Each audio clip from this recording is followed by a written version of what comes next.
안녕하세요. 여행가는 동무가족입니다. 이곳은 서울에서 가장 오래된 한옥마을 중 하나이자 과거와 현재가 가장 힙하게 만나는 익선동 한옥거리입니다. 오늘은 추운 겨울에도 특유의 온기를 느낄 수 있는 익선동 한옥거리에서 안국역까지 잘 먹고 잘 마시고 잘 보고 잘 체험할 수 있는 겨울 맞춤형 정육각형 여행 코스들을 준비했는데요. 저는 근처 인사동에서 하루 숙박까지 해서 여행에 가까웠지만 숙박을 빼면 가족 나들이나 데이트 코스로도 괜찮을 것 같습니다.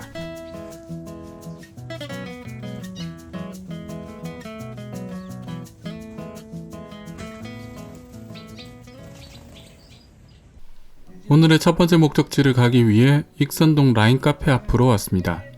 이곳은 5호선 종로 3가 지하철역에서 2분만 걸어오시면 되는 거리에 있습니다. 각종 빵과 디저트 그리고 아인슈페너가 유명하다고 하는데요. 안쪽엔 드라이 아이스로 근사하게 연출한 공간이 있습니다.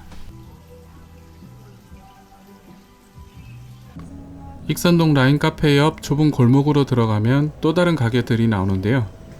오늘의 첫 번째 목적지는 천연 향수나 디퓨저, 다양한 액세서리나 주얼리를 만들 수 있는 익선 공방입니다. 제가 패션은 똥멍청이 수준입니다만 나이가 들수록 향수는 약간 자기관리나 셀프 힐링 목적으로도 필요하다는 생각인데요. 천연향수 핸드메이드 클래스가 후기도 괜찮고 추운 겨울에 실내에서 즐길 수 있어서 연인이나 가족에게 특별한 선물이 될 수 있을 것 같습니다. 가게 내부는 이렇게 생겼습니다. 공방에서 진행되는 공예 클래스들이 다양해서 제품들이 무척 많았는데요. 홈페이지 등에서 자세한 내용들을 확인하시는 게 좋겠습니다. 제가 오늘 진행하는 천연향수 원데이 클래스 과정을 대략적으로 보여드리겠습니다. 우선 좋아하는 향을 고릅니다. 향수를 구성하는 베이스, 미들, 탑 라인별로 각각 좋아하는 향을 고르는 과정이고요. 중간중간 코가 향으로 무뎌지지 않게 커피 향으로 환기도 시켜줍니다. 선택한 향에 맞는 오일을 제조 비율대로 알코올에 넣고 열심히 잘 섞어주면 나만의 천연 향수가 완성됩니다. 전체 과정이 1시간 정도인데요. 가장 큰 난관은 선택장애입니다. 좋아하는 향을 빠르고 정확하게 잘 선택해야 원하는 향수를 만들 수 있습니다. 천연 향수의 좋은 점에 대해서 많은 설명을 들었습니다만 다 기억나진 않고요. 만들어진 향수를 빛이 안 드는 곳에서 2주 정도 숙성해야 향이 더 좋아진다고 합니다. 바로 사용해 봤는데요. 개인적으로는 향이 잘 나온 것 같아 꽤 만족스러웠습니다. 1시간 정도 앉아 있었을 뿐인데 배가 많이 고파졌는데요. 밥 먹을 시간입니다. 날씨가 추워 TPO에 맞춰 솥밥을 골랐습니다. 사실 익선동 밥집은 어딜 가도 기본 이상은 합니다. 실내는 기분 좋은 밥 냄새로 가득하고요. 주말이라 사람들도 꽤 많습니다. 자연광이 들어오는 아늑한 공간에 노란 불빛 인테리어가 좀 더 포근한 느낌을 주는데요. 한옥과도 잘 어울려 보입니다. 제가 시킨 메뉴는 삼겹살 솥밥이고요. 같이 간 일행은 닭튀김 솥밥을 시켰습니다. 둘 다 좋았지만 개인적으로 이 집은 튀김이 정말 좋은 것 같습니다. 혹시 다음에 온다면 전 튀김이 들어간 솥밥 중 하나를 먹어볼 생각입니다. 밥을 잘 먹었더니 달달한 디저트와 커피 조합이 땡기는데요. 익선동에서 가장 유명한 카페 중 한 곳을 가보겠습니다. 입구부터 대나무 조경과 노란 조명이 인상적인 이곳은 청수단 베이커리입니다. 총 6채 한옥을 연결해서 만든 곳이라고 하는데요. SNS에서 입구 포토존이 유명한 곳이기도 합니다. 이곳의 시그니처인 대나무 숲 사이 징검다리를 건너 가게 입구로 들어가는 경험이 매우 이색적인데요. 어쩌면 인스타에서 한 번쯤 보셨을 거라 생각합니다. 이곳은 자리를 먼저 잡고 주문을 해야 하는 곳입니다. 입구 오른쪽에는 마치 깊은 계곡을 옮긴 듯한 수조가 빌트인된 묵직한 긴 테이블이 있는데요. 짙은 나무색과 낮은 조명, 좌우로 병풍처럼 드리워진 대나무가 한데 어울려 매우 차분한 분위기를 연출합니다. 오른쪽으로 공간이 계속 이어지는데요. 전체적인 인테리어 분위기는 이전 연출을 계속 유지하면서 2~3명 정도의 인원이 이용하기 편한 테이블들을 배치했습니다. 마치 깊은 숲속이 계속 이어지는 느낌이 듭니다. 공간의 끝에서 다음 한옥과 연결되는 통로가 나타납니다. 구조는 입구와 비슷하지만 좌우가 막혀 좀 더 포근한 느낌이 드는데요. 좁은 나무 통로는 또 다른 한옥과 연결되는데 끝에 있는 한옥은 겨울엔 운영하지 않는다고 합니다. 이번엔 입구 기준 왼쪽 끝으로 왔습니다. 이곳은 다다미로 보이는 좌식 테이블로 공간을 만들었는데요. 여름엔 바깥에 있는 연못 주변에도 좌석을 놓고 이용할 수 있을 것 같습니다. 바깥으로 별자처럼 보이는 한옥이 연결됩니다. 이곳은 테이블이 2개밖에 없는 작은 공간인데요. 공간이 아늑해서 매우 마음에 들었습니다. 오늘은 제가 이곳을 독점한 것 같습니다. 이곳에서 입구 쪽으로 보이는 대나무 숲이 꽤나 근사합니다. 참새들까지 노는 걸 보니 진짜 깊은 숲을 작게 만든 것 같은 느낌이 드는데요. 잠깐 등장한 고양이가 호랑이처럼 보입니다. 한 번쯤 와볼 만한 근사한 경치인 것 같습니다. 이곳의 대표 메뉴인 스톤드립 커피와 말차 몽블랑을 주문했습니다. 커피는 그라인더 대신 맷돌로 원두를 갈아 핸드드립 방식으로 추출한다고 합니다. 말차 몽블랑이 맛있게 좋은데요. 커피 조합으로 추천드립니다. 밥도 먹고 차도 마셨으니 산책이 좀 필요한데요. 근처에 좋은 볼거리가 있습니다. 이곳은 한때 나라를 뒤흔들었던 흥선대원군의 거대한 야망과 처절한 복수, 그리고 쓸쓸한 말년이 모두 녹아있는 운영궁입니다. 이곳은 청수당에서 도보로 7분밖에 안 되는 거리에 있고 관람료도 무료라 편하게 둘러보실 수 있습니다. 운영궁은 민간 한옥의 형식을 갖췄으나 역사적으로는 궁궐 이상의 권력을 가졌던 공간입니다. 실례로 현재 남아있는 운영궁은 원래 크기의 10분의 1도 안 되는 정도인데요.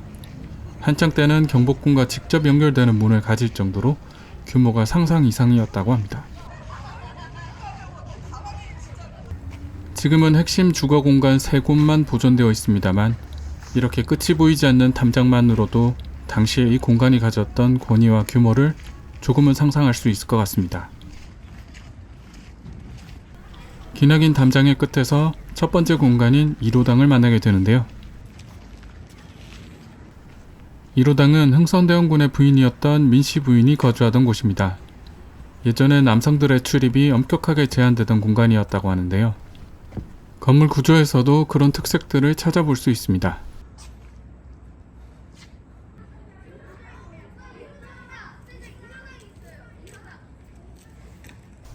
건물은 미음자형 닫힌 구조를 하고 있습니다. 맞은편엔 이쪽과 같은 구조의 건물이 있고 가운데가 비었으니 작은 중정이 있을 거라 짐작할 수 있는데요.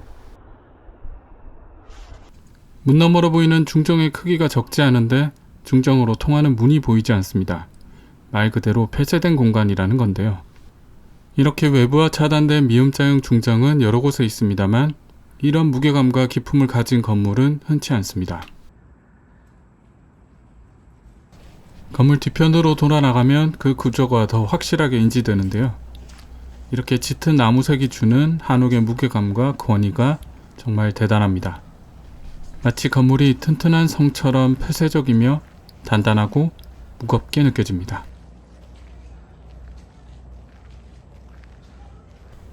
두 번째로 보실 건물은 운영궁의 중심 본체이자 가족의 큰 행사나 연회가 열리던 노락당입니다. 노락당은 정면 10칸, 측면 3칸으로 운영궁 내에서도 가장 크고 화려한 곳입니다. 이곳에서는 고종과 명성황후의 결혼식이 치러지기도 했는데요. 양반가의 안채 형식을 띠고 있지만 규모는 웬만한 궁궐 건물을 압도합니다.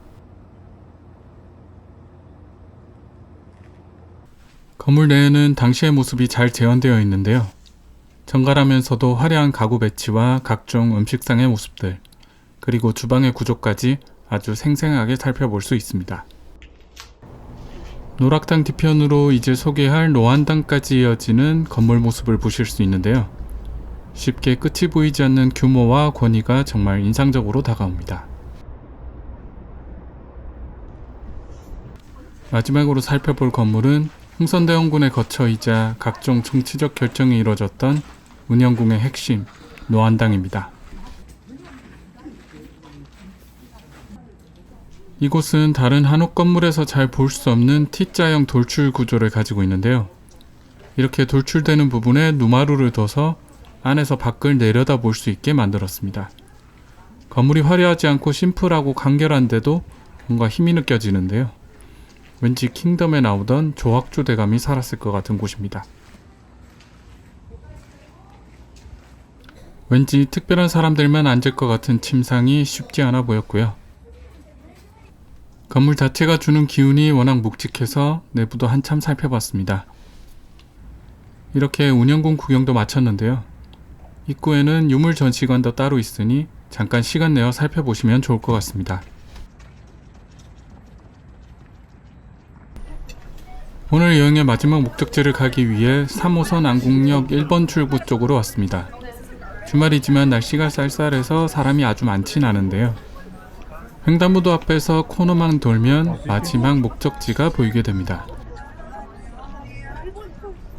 운영궁에서 7분 거리에 있는 이곳은 우리나라 최초 국립공예 전문 박물관이자 생각보다 멋진 볼거리가 너무나도 많은 서울공예박물관입니다.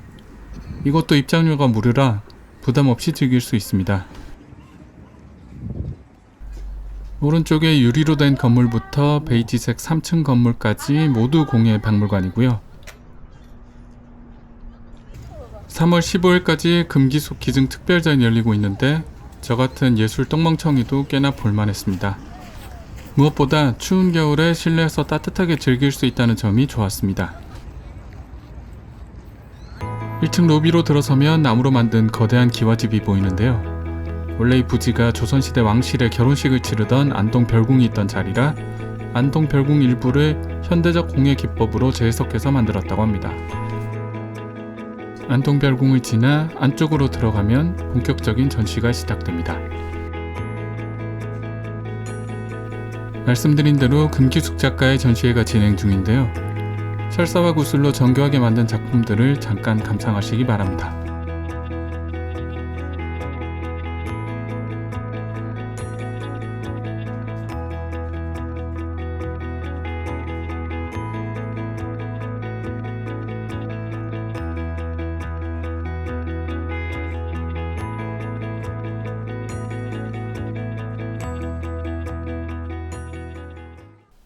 (1층) 전시도 좋지만 금기숙 작가의 진짜 전시품은 2층에 있습니다. 조금 뒤에 자세히 보여드리겠습니다. 1층 전시 공간이 끝나는 지점쯤에 멋진 공예 도서실이 있습니다. 이곳에는 일반 도서관에서 찾기 어려운 공예 전문 서적들이나 아카이브들이 있다고 하는데요. 공간 이용이 자유롭고 분위기가 고급져서 잠깐 조용히 쉬어가기 좋을 것 같습니다. 다른 분들을 위해 정숙하는 건 필수입니다. 2층부터 본격적으로 공예품들이 전시되는데요. 제가 인상적으로 느낀 몇 가지 작품들만 소개해 보겠습니다. 이건 교과서에도 많이 나왔던 책가도 병풍 진품이라고 합니다. 정조가 그렇게 좋아했다고 하죠. 조선시대에 만들어진 나전 칠기 상자가 믿을 수 없을 정도로 정교하고요. 서예엔 관심도 없는 저도 저런 연적은 수집하고 싶은 마음이 듭니다. 나이가 들었는지 이런 고가구들이 그렇게 예뻐 보이고요. 약간 멍충해 보이는 용이 새겨진 매병이 꽤나 인상적입니다. 반대로 이렇게 무섭게 생긴 용이 새겨진 매병도 있었네요. 옷에 자수로 새겨진 용을 마지막으로 보았는데요. 황금빛 용이 밖으로 튀어나올 것 같습니다.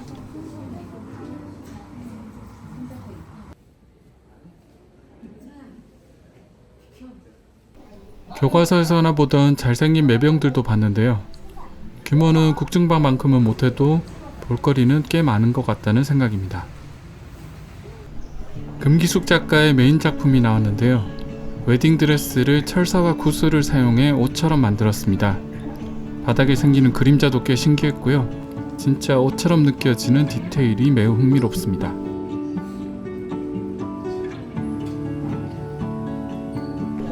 작가님은 한복의 미학을 현대미술로 승화시킨 거장이라고 하시는데요. 철사로 만들어졌는데도 살짝 흔들리는 모습이 정말 옷처럼 느껴집니다. 꽤 볼만한 전시라 한 번쯤 찾아오시는 것도 좋을 것 같습니다.